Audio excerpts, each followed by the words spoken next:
Las sombras de la noche me dieron fuerza, y el eco de mis actos resonó en cada calle desierta. Nadie podía detenerme. Aún. Bienvenidos a Memorias del Asesino, donde exploramos las mentes más oscuras y los crímenes más impactantes de la historia. Aquí descubrirás los detalles ocultos, las historias no contadas y los misterios más escalofriantes. Prepárate para adentrarte en lo macabro y lo desconocido.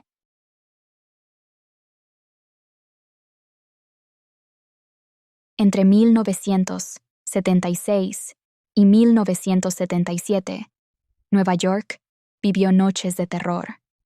Una asesina acechaba, dejando cartas burlonas y víctimas en su camino. ¿Quién era el hijo de Sam? David Berkowitz aterrorizó la ciudad con una serie de asesinatos a tiros, dejando cartas que desafiaban a las autoridades. En esos años yo acechaba en la oscuridad, dejando no solo víctimas, sino también cartas que desafiaban a las autoridades. Me conocían como el hijo de Sam. Y mientras la ciudad temía, yo me sentía poderoso. Hoy exploraremos cómo un joven solitario se convirtió en el infame hijo de Sam y cómo finalmente cayó en manos de la justicia.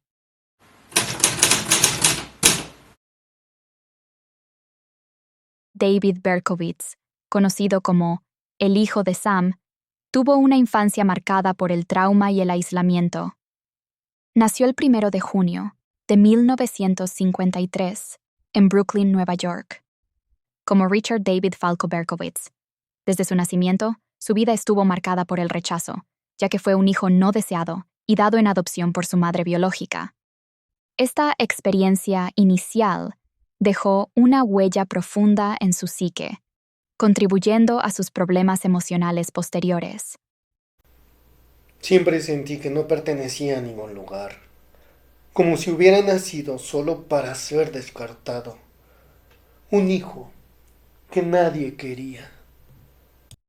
Durante su niñez, Berkowitz mostró signos de problemas emocionales significativos. Era un niño tímido y con baja autoestima, que alternaba entre momentos de depresión y arrebatos de ira. A los 7 años, ya sabía que era adoptado, lo que intensificó sus sentimientos de soledad y rechazo. Su madre adoptiva intentó buscar ayuda profesional para él, pero los esfuerzos no dieron resultado. A la edad de 10 años, Berkowitz ya había comenzado a desarrollar comportamientos problemáticos, incluyendo la manipulación y el engaño. La muerte de su madre adoptiva cuando él tenía 14 años fue un golpe devastador para Berkowitz, quien la consideraba la única persona importante en su vida. Después de su fallecimiento, se volvió más recluso y comenzó a pasar tiempo visitando su tumba.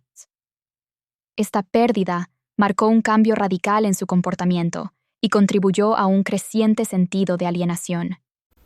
Desde que era pequeño, me sentí diferente. La gente no lo veía, pero por dentro siempre estaba luchando. Mi madre adoptiva intentó ayudarme, pero nada parecía funcionar. Sabía que no encajaba y eso me devoraba. A los 7 años, cuando descubrí que era adoptado, el vacío creció.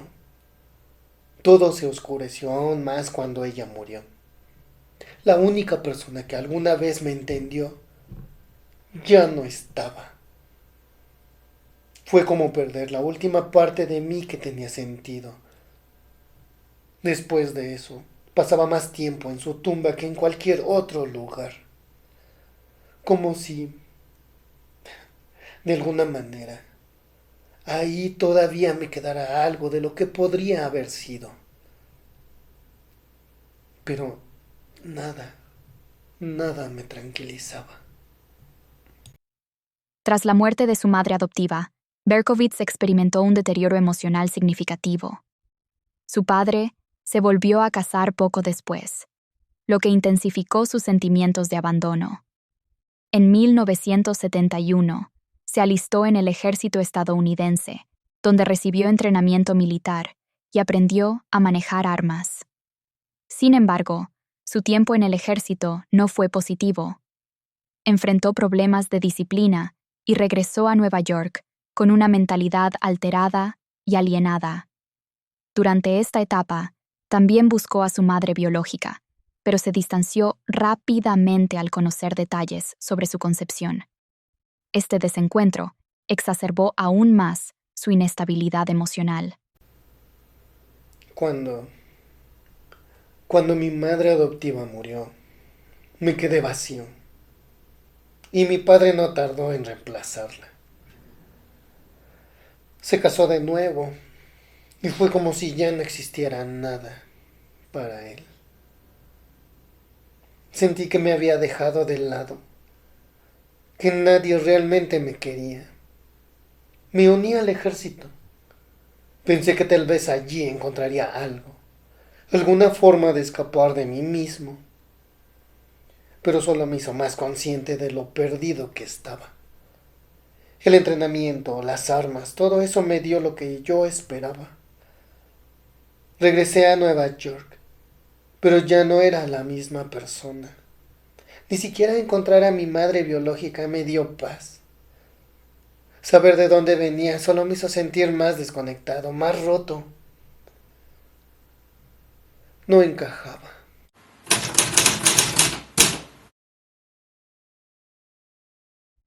El primer ataque conocido ocurrió el 29 de julio de 1976, cuando Berkowitz disparó a 2 adolescentes en un automóvil, resultando en la muerte de Donna Lauria. Este ataque marcó el comienzo de su ola de crímenes. A lo largo del año, Berkowitz continuó atacando a parejas en coches y a personas solas, utilizando su revólver, lo que causó la muerte de varias víctimas y heridas a otras. En total, Berkowitz fue responsable de 6 asesinatos y 7 heridos en 8 tiroteos. Sus víctimas eran principalmente jóvenes mujeres y parejas, lo que generó un clima de miedo en la ciudad. Me sentía como un espectador de mi propia vida, observando desde las sombras mientras todo sucedía a mi alrededor. Los disparos, las víctimas, las escenas de terror. Era lo único que parecía real en un mundo que yo no entendía. Las parejas, las mujeres solas, eran mis blancos. No había ningún pensamiento racional detrás, solo una necesidad de ver cómo caían, cómo su miedo se convertía en el mío. Cada disparo era un recordatorio de lo que yo controlaba, algo que al menos por un momento tenía poder sobre eso. La ciudad entera temía, pero no era un miedo palpable lo que ella sentía. Era algo mucho más oscuro, algo que solo me pertenecía a mí. A medida que los ataques continuaban, la policía comenzó a establecer un patrón relacionado con el uso del calibre 44 y la naturaleza aleatoria de los ataques, donde no había interacción previa con las víctimas. En marzo de 1977, Berkowitz dejó su primera carta en la escena del crimen, donde se autodenominó Hijo de Sam, y mencionó a un perro demoníaco que supuestamente le ordenaba cometer los asesinatos. Esta carta fue publicada por el New York Daily News, lo que aumentó su notoriedad. Cuando dejé esa carta, sabía que todo cambiaría. El hijo de Sam. Ese nombre resonaba en mí. Era mi forma de decirle al mundo que finalmente lo que había comprendido se los estaba demostrando. Que no era solo yo, sino algo más grande que me movía. El perro. Sí, el perro me hablaba. Me decía lo que tenía que hacer. Y yo lo obedecía. Esa carta no solo era un mensaje para las autoridades, era mi manera de marcar el comienzo de algo mucho más grande, de demostrarles que yo no estaba jugando a ser alguien más. El mundo debía saberlo. Hijo de Sam no solo era un nombre, era la verdad. La serie de crímenes provocó una gran alarma social en Nueva York, con una cobertura mediática intensa que contribuyó a la mitificación del asesino. El miedo se intensificó con cada nuevo ataque, ya que las víctimas eran elegidas al azar y no había un perfil claro. Cada vez que disparaba, el miedo se esparcía como un virus por toda la ciudad. No importaba si eran jóvenes, viejos, hombres, mujeres, todos eran iguales para mí, elegidos al azar. Y cuanto más inciertos eran los motivos, más miedo causaba. La prensa lo alimentó, convirtiéndome en algo más grande, en algo que ya no podía detenerse. No había rostro detrás de mis actos, solo la sombra de un monstruo que parecía acechar en cada esquina. Eso era lo que quería, que se preguntaban quién era, por qué lo hacía, cómo detenerlo, porque mientras más miedo causaba, más me sentía vivo.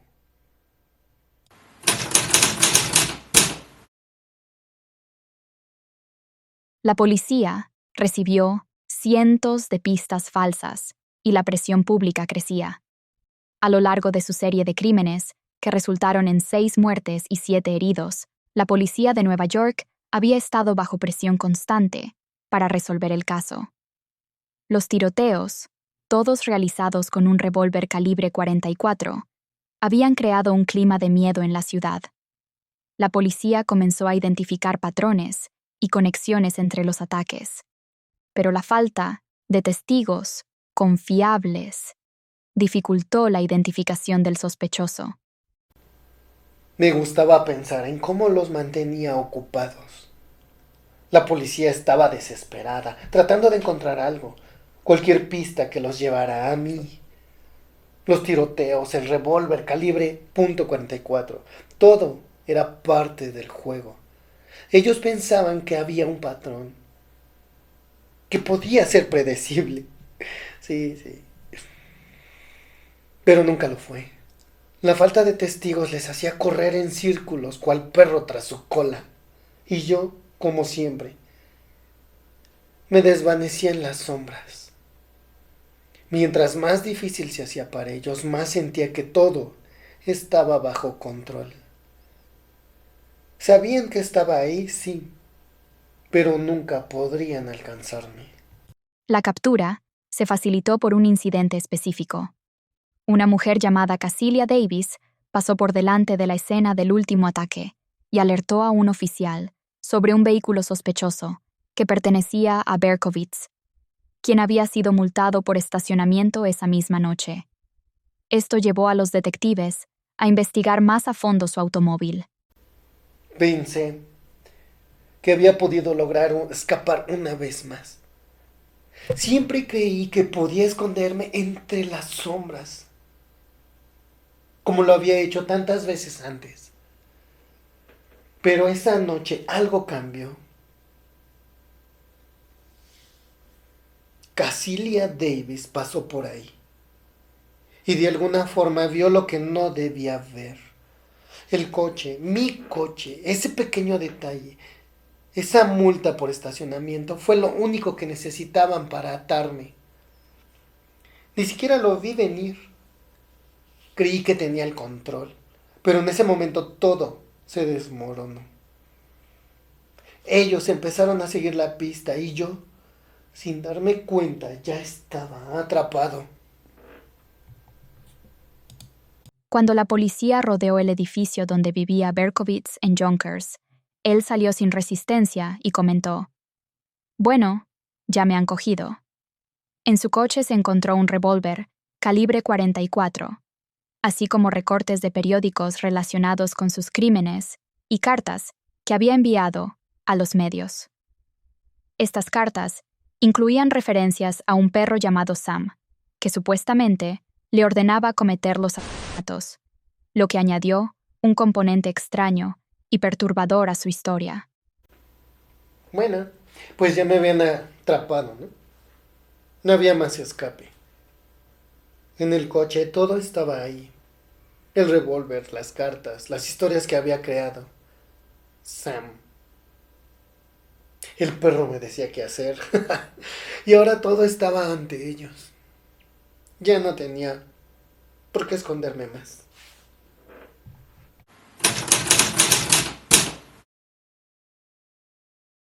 Berkowitz fue arrestado el 10 de agosto de 1977 y, poco después, se le sometió a evaluaciones psiquiátricas para determinar su estado mental. Aunque sus abogados intentaron argumentar que no estaba en condiciones de ser juzgado, Berkowitz finalmente se declaró culpable de los asesinatos. Durante el juicio, Berkowitz intentó demostrar su inestabilidad mental, incluso escribiendo "No estoy bien, no estoy nada bien" en un cuaderno. Sin embargo, estas acciones no fueron suficientes para convencer al tribunal de su locura.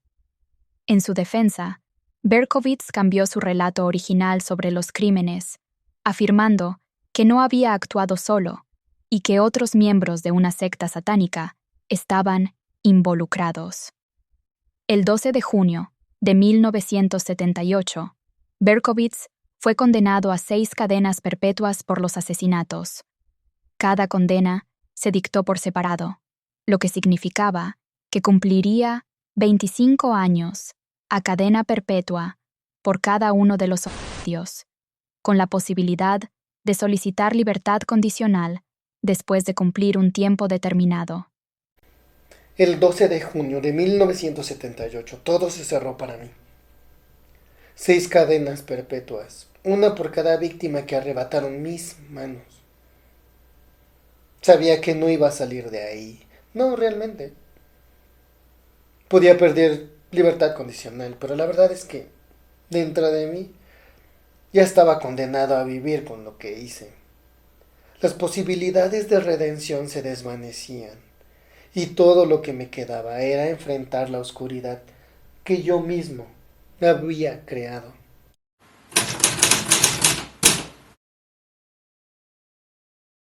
David Berkowitz, conocido como el hijo de Sam, presenta un perfil psicológico complejo que ha sido objeto de estudio por expertos en criminología y psicología forense. Su historia está marcada por un trasfondo de trauma infantil, problemas emocionales y comportamientos antisociales que culminaron en sus crímenes. Berkowitz, adoptado al nacer, creció sintiéndose no deseado, lo que generó en él sentimientos de rechazo y soledad. Desde una edad temprana, mostró signos de depresión, timidez extrema y agresividad. A los 10 años, su madre adoptiva buscó ayuda psicológica, pero no hubo cambios significativos. La muerte de su madre adoptiva a los 14 años profundizó su aislamiento social y empeoró su inestabilidad emocional. Después de servir en el ejército, regresó con una mentalidad alterada, experimentando visiones y pensamientos obsesivos, lo que, combinado con su frustración personal y su incapacidad para relacionarse con mujeres, lo llevó a desarrollar un impulso compulsivo por matar. Siempre supe que no encajaba en ningún lugar. Desde pequeño me sentía invisible, no deseado. Mi madre adoptiva intentó ayudarme, pero cuando ella murió a los 14 años, sentí como si el mundo cambiara. Como si el último lazo que me mantenía unido a algo se rompiera. Me aislé aún más y todo empeoró desde el ejército. Regresé alterado, con pensamientos que no podía controlar, visiones que me arrastraban, algo que me obligaba a hacer cosas que ni yo mismo comprendía. Berkowitz expresaba en sus cartas sentirse poseído por fuerzas demoníacas, lo que reflejaba una desconexión con la realidad y sugería esquizofrenia paranoica. Atribuía sus crímenes a frustraciones sexuales y sociales, buscando poder y control a través del asesinato.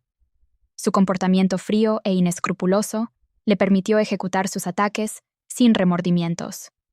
Tras su arresto, fue diagnosticado con esquizofrenia paranoica, pero, a pesar de alegar locura durante el juicio, fue considerado culpable y condenado a 6 cadenas perpetuas. Sentía como si algo dentro de mí me controlara. Algo demoníaco que me empujaba a hacer lo que hacía. Mis frustraciones, mi incapacidad para relacionarme, todo me llevaba al borde. Cada asesinato me daba el poder que no tenía en mi vida. Cuando me atraparon, traté de explicarles lo que me estaba pasando, pero ya era tarde. Estaba condenado.